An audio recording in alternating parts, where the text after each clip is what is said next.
क्या अगर आपको कोई कहे कि इस दुनिया में एक ऐसी गुड़िया है जो कि श्रापित है, तो आप मानेंगे? इस दुनिया में अंधविश्वास की कई कहानियां भरी पड़ी हैं, लेकिन ये कोई अंधविश्वास नहीं, बल्कि एक सच्ची घटना है। ऐसे कई सारे सबूत हैं, कई सारे गवाह भी हैं जो ये मानते हैं कि ये गुड़िया सच में श्रापित है और बहुत खतरनाक भी। और आज भी ये गुड़िया अमेरिका के फ्लोरिडा में एक म्यूज़ियम में रखी हुई है। और जिस ग्लास के बॉक्स में इस डॉल को बंद करके रखा हुआ है, उस पर लिखा है कि इसके करीब ना जाए, इस बॉक्स को खोलने की कोशिश भी ना करे, वरना अंजाम बुरा हो सकता है। इस गुड़िया पर कई सारी फिल्में भी बनी, कई सारे वेब सीरीज़ भी बने, जिसे आप लोगों ने शायद देखे होंगे। लेकिन सोचने वाली बात यह है कि क्या सच में किसी गुड़िया में, जो कि बच्चों के खेलने की चीज़ है, हम सब कभी ना कभी उसके साथ खेलकर ही बड़े हुए हैं, उसमें भूत भी हो सकता है, कोई आत्मा भी हो सकती है? इस पर बहुत बहस हुई। अमेरिका के बहुत सारे एक्सपर्ट्स जो ऐसे पैरानॉर्मल एक्टिविटीज़ के जानकार हैं, उन्होंने भी अपने पॉइंट्स रखे। और उसके बाद मंत्रों से, तंत्र वगैरह करके, जो भी वहाँ की प्रक्रिया है, वो सब करके इस गुड़िया को कैद करके उस म्यूज़ियम में रखा गया। तो इस गुड़िया का नाम है एनाबेला, एनाबेला डॉल। इसके बारे में कहा गया है कि इसमें एक आत्मा है। तो ये पूरी कहानी कुछ यूं है। अमेरिका में एक बच्चों के किताब लिखने वाले लेखक, राइटर जॉनी गुरेल, तो उनकी एक बेटी थी मार्शला। जब मार्शला बड़ी हुई तो एक दिन जॉनी को अपने घर के बैकयार्ड में एक डॉल मिलती है। जॉनी ने अपने पड़ोसियों से पूछा कि ये किसकी गुड़िया है जो यहाँ उनके घर पर पड़ी है, लेकिन पड़ोसियों में सबने यही कहा कि उनकी नहीं है। तो एक रहस्यमयी तरीके से जॉनी के घर पर वो गुड़िया मिली। अब सबने मना कर दिया, तो जॉनी उस गुड़िया को अपने घर के अंदर लेकर चले गए और अपनी बेटी मार्शला को दे दिया। अब मार्शला को वो गुड़िया बहुत पसंद आई। वो दिन रात उसके साथ खेलने लगी और जब सोती तो उसको अपने साथ लेकर सोती। जॉनी को भी ये अजीब लगा कि एक डॉल के साथ इतना लगाव क्यों, लेकिन फिर सोचा कि बच्ची खुश है तो कोई बात नहीं। थोड़ा वक्त बीता और अफसोस की बात ये थी कि जब मार्शला की उम्र 13 साल थी, उसे एक बीमारी हो गई और उसे वैक्सीन भी लगी, लेकिन उसका असर उल्टा हो गया और मार्शला की मौत सिर्फ 13 साल की उम्र में हो गई। लेकिन मार्शला की मौत से पहले उस घर में एक अजीब घटना हुई। वो डॉल जो जॉनी को मिली थी और जिससे मार्शला को इतना लगाव था, जिसके साथ वो दिन भर खेलती थी, वो एक दिन अचानक से गायब हो गई। जॉनी ने खूब ढूंढने की कोशिश की, मार्शला ने भी बहुत कोशिश की, बहुत रोई, लेकिन वो डॉल नहीं मिली। उसके बाद मार्शला की भी मौत हो गई। अब बेटी की मौत के बाद जॉनी ने उसकी याद में एक किताब लिखी और उस किताब में उस डॉल का भी जिक्र था और बुक के कवर पर उस डॉल की फ़ोटो भी लगाई थी। जब लोगों ने ये किताब पढ़ी तो लोगों की दिलचस्पी जागी और एक डॉल जो रहस्यमय तरीके से मिली और रहस्यमय तरीके से ही गायब भी हो गई, एक 13 साल की बच्ची की मौत हो गई। लोगों में ये बातें भी होने लगी कि उस डॉल में कुछ तो अजीब था, जो मार्शला को उससे इतना लगाव हो गया था। तो इसी तरह ये डॉल पहली बार एक किताब के ज़रिए मशहूर हुई। बात आई गई हो गई, कई साल बीत गए। अब दौर आता है 1970 का। इस साल में एक एंटीक शॉप थी जो पुरानी कीमती चीज़ों को रखता है। उस दुकान पर एक औरत जाती है, एक डॉल देखती है और उसे पसंद आ जाती है। वो डॉल वो खरीद लेती है। उसकी एक बेटी थी जिसका नाम था डोना। डोना जो है वो एक नर्सिंग स्टूडेंट थी, कॉलेज में पढ़ रही थी। तो डोना का बर्थडे आने वाला था, तो उसकी माँ ने ये डॉल खरीदी थी अपनी बेटी के बर्थडे के गिफ्ट के तौर पर।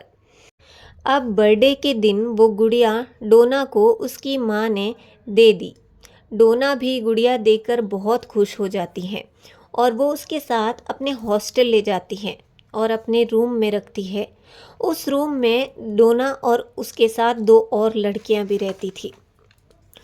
गुड़िया को लाने के बाद शुरू के कुछ दिन तो कुछ भी नहीं होता है, लेकिन बाद में डोना को लगता है कि इस गुड़िया में कुछ तो अजीब सी चीज़ है।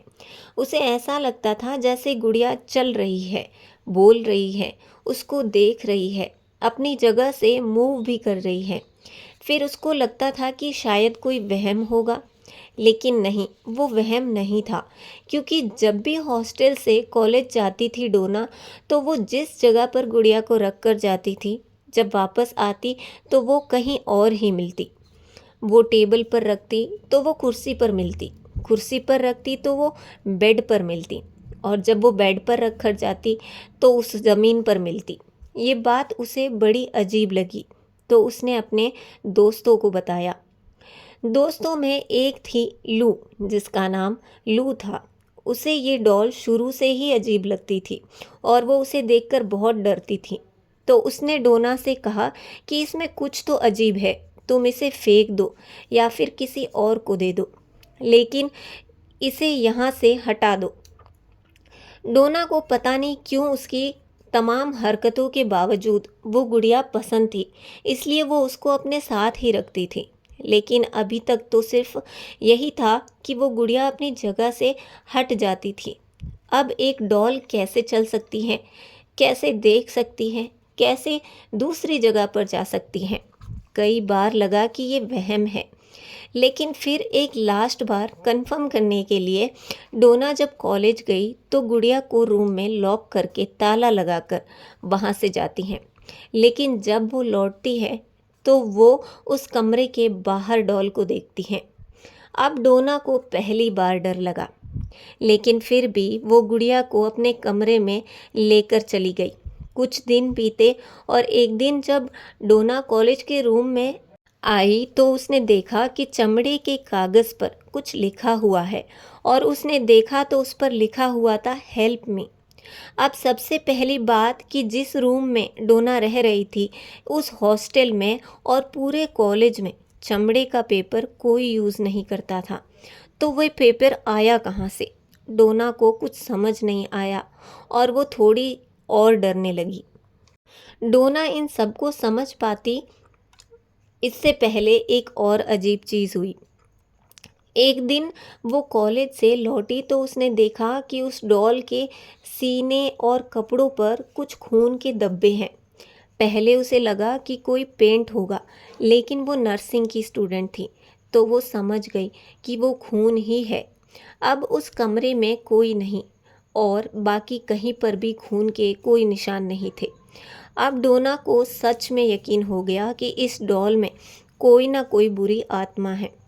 एक दिन जब डोना कमरे के बाहर थी और उसकी दोस्त लू, जो पहले से ही इस डॉल से बहुत ज़्यादा डरती थी, वो कमरे के आसपास ही थी, तो कमरे से डोना के चिल्लाने की आवाज़ आई।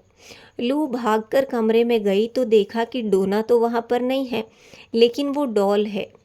वो गुड़िया की तरफ देखती है और थोड़ी देर बाद अब लू के चिल्लाने की आवाज़ बाहर आती है। उसी वक्त डोना अपनी दूसरी दोस्त के साथ उस तरफ बढ़ रही थी।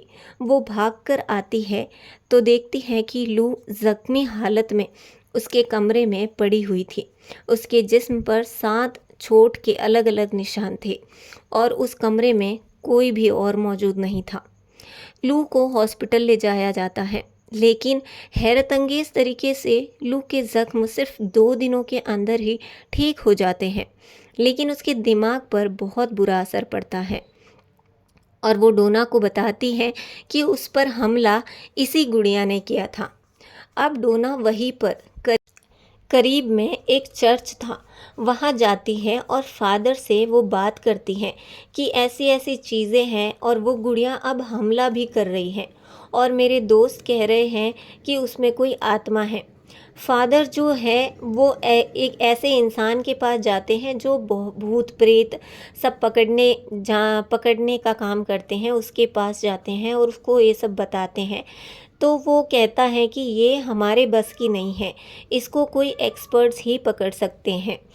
उस वक्त अमेरिका में एक हस्बैंड वाइफ की जोड़ी बहुत ही ज़्यादा मशहूर थी भूत पकड़ने में। एडवान वॉरेन और लॉरेन वॉरेन, ये दोनों पति पत्नी थे। अब ये बात इन दोनों पति पत्नी के पास पहुंची, तो वो वहां पहुंचते हैं डोना के पास और उन तीनों लड़कियों से बात करते हैं, डोना, लू और उसकी तीसरी दोस्त। बात करने के बाद वो कहते हैं कि वो इस गुड़िया पर नज़र रखेंगे और वहीं पर रहेंगे। एक हफ्ते तक वो गुड़िया पर पूरी तरह से नज़र रखते हैं और एक हफ्ते के बाद ये दोनों पति पत्नी बताते हैं कि इस गुड़िया में एक आत्मा है, एक शैतानी आत्मा, और इसे एक इंसानी शरीर चाहिए। और डोना को ये गुड़िया पसंद करती है और उसका शरीर पाना चाहती है और ये कभी भी ऐसा कर सकती है। डोना को वो दोनों पति पत्नी आगाह करते हैं कि यहाँ पर खतरा है। तीनों दोस्त घबरा जाती हैं, फादर तक भी ये बात पहुँचती है। फिर वो दोनों पति पत्नी तय करते हैं कि वो इसको अपने साथ ले जाएंगे और इस पर और रिसर्च करेंगे। इसके बाद वो दोनों डॉल को अपनी गाड़ी में रखते हैं और वहाँ से निकलते हैं। लेकिन थोड़ी ही आगे जाने के बाद उनको लगता है कि गाड़ी के स्टीयरिंग्स भी काम नहीं कर रहे हैं, ब्रेक भी खराब हो गया है, क्लच भी खराब हो गया और गाड़ी एकदम से जाकर एक जगह से टकरा जाती है। दोनों को पता चल जाता है कि ये सारा काम इस डॉल का है और इसकी वजह से ये सब कुछ हो रहा है, क्योंकि उसमें ताकत और शक्ति बहुत है। फिर वो कुछ मंत्र पढ़ते हैं जो वो आत्मा पकड़ने के लिए करते थे और फिर उसको कंट्रोल में करते हैं और वहाँ से निकल जाते हैं। वो दोनों अपने ऑफिस में जाते हैं और उस गुड़िया को अपने ऑफिस में ही रखते हैं। लेकिन एक दिन तो वो डॉल कुछ नहीं करती, लेकिन फिर अगले दिन से वही सब कुछ शुरू हो जाता है। वो रखते कहीं है और फिर वो मिलती कहीं और ही है। तो वो दोनों पति पत्नी फैसला करते हैं कि इसको कैद करते हैं, एक लकड़ी का बॉक्स बनवाकर उन्हीं चर्च के फादर को बुलाकर अपने जो भी प्रोसेस था वो सब करके उस डॉल को वो कैद कर देते हैं। और उन दोनों पति पत्नी का एक म्यूज़ियम था, तो उसी म्यूज़ियम में रख देते हैं और ऊपर से उस बॉक्स पर एक वार्निंग भी लगाते हैं कि इस बॉक्स के करीब ना आए, ना ही इसको ओपन करने की कोशिश करें, वरना बहुत बुरा हो सकता है। ये डॉल आज भी इस म्यूज़ियम में मौजूद है, लेकिन कहते हैं कि म्यूज़ियम में जाने के बाद भी इस डॉल ने एक शख्स की जान ले ली। एक गर्लफ्रेंड और बॉयफ्रेंड म्यूज़ियम में पहुंचते हैं और वो उस बॉक्स के आगे खड़े होकर उस डॉल का मजाक उड़ाते हैं। लड़का थोड़ा ज़्यादा ही मजाक उड़ाता है। वो कहता है कि अगर तुम्हारे अंदर शक्ति है तो दिखाओ, तुम कुछ नहीं कर सकती हो, ये सब कुछ कहानियाँ हैं, बकवास हैं। ये सब बोलने के बाद दोनों वहाँ से निकलते हैं। अपनी बाइक पर बैठकर थोड़ी दूर चले ही थे कि रास्ते में उनका एक्सीडेंट हो जाता है। लड़के की मौत मौके पर ही हो गई। लड़की 1 साल तक हॉस्पिटल में एडमिट रही। उसके बाद वो ठीक हुई और उसने सबको बताया कि कैसे उन लोगों ने उस डॉल का मजाक उड़ाया और उसके बाद उनका एक्सीडेंट हो गया। ऐसे कई सारे किस्से हुए और अभी कुछ ही दिनों पहले इस डॉल ने एक और जान ले ली। अगर आपको वो कहानी भी सुननी है तो मुझे कमेंट्स में ज़रूर बताइएगा और आप लोगों को क्या लगता है इस कहानी के बारे में, वो भी ज़रूर बताइएगा। अगर आपको स्टोरी पसंद आई है तो वीडियो को लाइक करना ना भूलें और कमेंट में अपना प्यार ज़रूर दिखाइए। Thank you so much for watching.